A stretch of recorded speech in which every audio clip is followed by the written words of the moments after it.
Hi,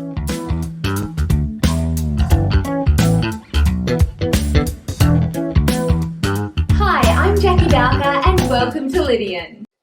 Hi everyone and welcome to this episode of Just Jackie. So today I have Pete Wargent with me. So Pete is one of the co-founders as well as being the COO of BuyersBuyers.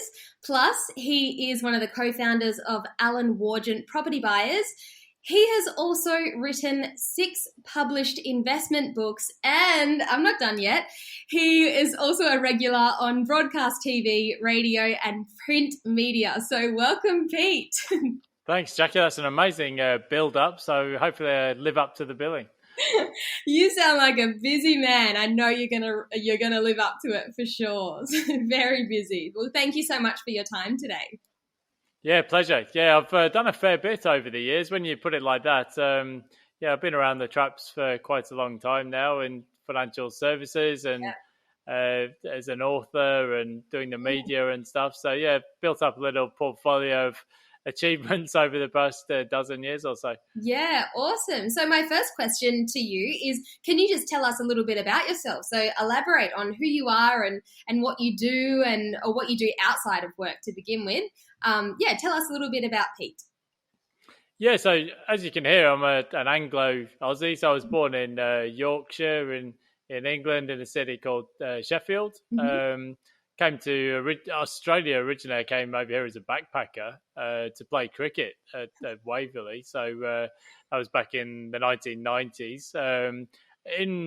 From a career perspective, I was a chartered accountant. So very traditional sort of bread and butter professional services career. I was a director at one of the big 4 accounting firms in Australia. And then for the past dozen years or so, I've worked as a buyer's agent in the real estate sector or space. As you mentioned, I've written 6 books, published 6 times on personal finance and investing. Outside of work, well, main interests being Queensland based, or mainly the beach, cricket, as I mentioned. I'm particularly playing golf with my 2 kids who are very keen golfers. Oh, awesome. Very nice. So you hit up the golf course every weekend or so?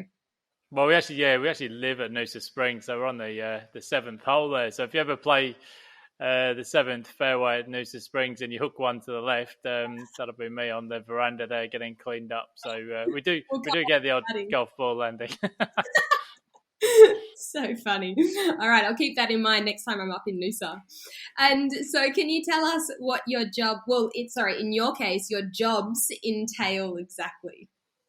Yeah, so I guess the concept behind BuyersBuyers was we're the better way to buy property. So we've got property buyers agents all around the country, every state and every territory. And I guess if you're not familiar with what a buyer's agent does, effectively that's putting a property insider on your side of the transaction as a buyer. So it's a licensed real estate agent, effectively, but one who works exclusively for the buyer through the transaction. And a buyer's agent that's doing their job well will help you to buy with less time, less costs, because they can negotiate the best possible price and terms, but also less risk and less stress. A buyer's agent who's experienced in the local market will know the right types of property to buy, the right streets, but also help you to avoid some of those pitfalls that can be involved in buying a property. And it's often the biggest purchase that people ever make. So when I originally left my career as a chartered accountant, I'd been a property investor for many years before that. So it felt like an obvious transition to go into real estate. I started out, there were just 2 of us originally with a buyer's agency. We covered Sydney and London originally, and more recently Brisbane. So I've been a licensed buyer's agent myself now for about 12 years.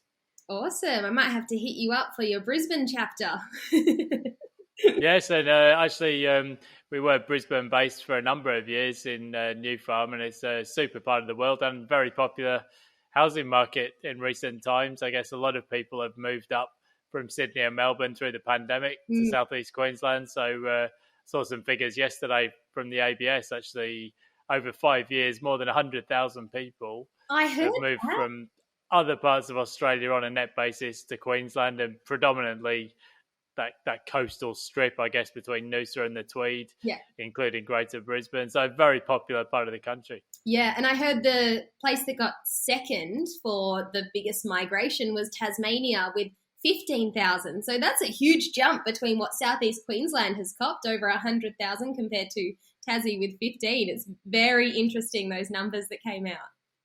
Yeah, I mean, Tasmania is another market that benefited from the race for space, I guess, through the pandemic, and it's a rational response. You know, if you're living in a high density or a high rise apartment block and you can't share the lift or use the common facilities, a lot of people thought, well, this is highly impractical. So where can I go? Tasmania's historically has been relatively more affordable, as has Southeast Queensland. But I guess the thing in Tasmania is a relatively much smaller market, and throw in an extra 15,000 people, and that does move the needle. And the market, even now, very, very tight down there. And Queensland, well, I guess the thing with Southeast Queensland, it's always attracted people on an interstate migration basis, largely from Sydney and New South Wales. I mean, if you look at the demographic flows in Australia, migrants like myself, we go to Sydney because that's the city we know, Sydney and Melbourne essentially, but internally people tend to head to Southeast Queensland either to retire or for a lifestyle change. And for those watching who aren't aware, Pete and I are both Queenslanders, so we're all for our sunny state. I'm an adopted Queenslander. It was actually my wife who got me to move up here. For many years, I was very obstinate, wanted to stay in Sydney where all my friends were and my cricket buddies, but she wore me down, and we've been in Queensland for about 8 years now. And I'm a huge convert to the lifestyle and great beaches, great winter climate. You can't beat it. No, I agree with you. I definitely agree. And so in your opinion, how does BuyersBuyers positively impact the financial industry? Well, we help property buyers to buy with more confidence. And I think as well, we can really help people to avoid some catastrophic financial mistakes. You often see these stories in the media about people buying into development with structural issues, or people over-capitalizing, or people buying in flood zones. There's so many pitfalls in buying a property that if you're a first-time buyer, I think back to when I bought my first place in Bondi years ago. I mean, even as a financial services professional, you think I should know this stuff, but having never done it before, I didn't really know about, how to check for, the strata scheme or the body corporate special levies. You don't know about noise or flood risk. There's so many things you just don't know, and also not even having the confidence to negotiate the best possible price. I remember at the time just thinking, well, that's what they're asking. I suppose I better offer something close to that. A lot of stuff that a buyer's agent who's in the market every day can really just help to step you through that process. And as we've seen with real estate over the years, you can build a nest egg with just a few great property market decisions. Yeah. And I think increasingly, even first-time buyers have to think like an investor, because it's more important probably than ever before that your first step onto the housing ladder is a smart one. Absolutely. And what would flow on from that is the trust in yourself to know that you are completely backed by a professional, and knowing that you've got all bases covered. But also, if you were to go out and maybe do that on your own and something has gone horribly wrong, the chances of you jumping back in the property market once you've recovered are quite slim. So you could miss out on that nest egg that you're talking about. So yeah, the buyers or buyer's agent in general is such a good idea for anyone wanting to jump in or grow their property portfolio. Yeah, I think so. And as you said, if you can build some equity in your first purchase, well, people then can go on to leverage on that, either by upgrading to a second home, or sometimes people use the equity, take it out and buy an investment property, very commonly in Southeast Queensland, as it turns out, very popular place for investors. But as you said, if you make a mistake with the first purchase, it incrementally becomes much harder to move forward as you go ahead. The buyer's agent can just help with the giving you the confidence to make that decision. But also, as I say, it can often be a cost neutral service, they can negotiate the best possible price and terms, being in the market every day. They can save you at least the fee back in terms of the purchase price that you pay, and also the interest that you don't pay on the loan going forward because of the lower purchase price. Yeah, of course. And so what is your most memorable moment from being a buyer's agent? Well, I mean, I guess I've had a lot of sort of high profile and high flyer clients over the years, but I think to be honest, the best part of the job is not that. It's actually seeing the results that people can achieve over 10 or 12 years. I've had, for example, clients come to me post separation and they just don't know what to do next. They've got some money for lump sum from a divorce or separation, and then we've mapped out a plan to get them back on the housing ladder, maybe add a couple of investment properties.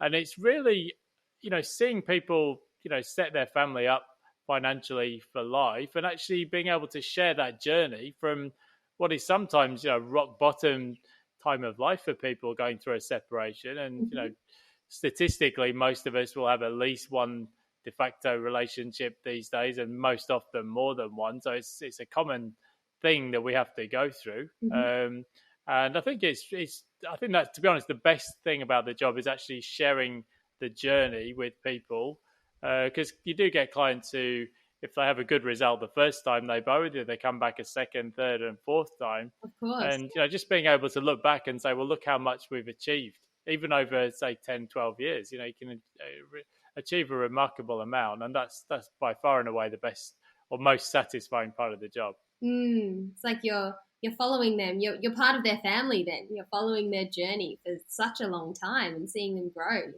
That's awesome. Yes, that's right. And you do, you build up a level of trust over time. And, we've, I've had repeat clients over all those years. And as you said, you sort of do, you get onto the Christmas card list and always catch up. So it's good to build a network of like-minded people who've sort of shared that journey with you over time. Yeah. And so why do you choose to partner with Lydian? I think with Lydian, it was really just a question of shared values and a strong cultural fit. Not just because Chris Booth is an Englishman like myself, but I think in a lot of respects, as a business, we always focusing on putting the customer first. We try to offer independent advice, and we're results focused for the customer. Yeah. So there was just a lot of things that just felt like a strong cultural fit with what we were doing, and there's a nice symbiosis as well between working out the lending strategy and also the property buying part of the transaction, which is what we do. And there's obviously some strong crossover there. Yeah. But it was largely just the shared values as a firm. Yeah, I love that. Same thing, but not at the same time. Similar and very similar sort of outlook on business and life as well. So really enjoyed the partnership. Yeah, not to mention Boothie is a pretty good guy. Yeah, so he enjoys getting out on Sydney Harbour. I'm always jealous of his Instagram photos, but I'm not really a sailor myself. I get seasick, so I tend to be more sort of a landlubber myself. And final question. So, Pete, if you were a wrestler, what would be your entrance song? I don't think with my physique I'd be much of a wrestler. I think, I'm an AC/DC man, so I should probably say something like Thunderstruck. But yeah, nice. I don't know. I think if it was it's not really a walk-in or an entrance song. I'd probably go for something like Pump It by the Black Eyed Peas. I guess that would be a good song to walk onto. But I don't think I'm really cut out for wrestling, to be honest. Okay. Well, just keep that in your back pocket. You can add to your already very impressive CV to be a wrestler. So don't cancel that out just yet. Yeah, I don't think it's a well-trodden career path from chartered accountant nerd to wrestler, but you never know. Stranger things have happened. That's right.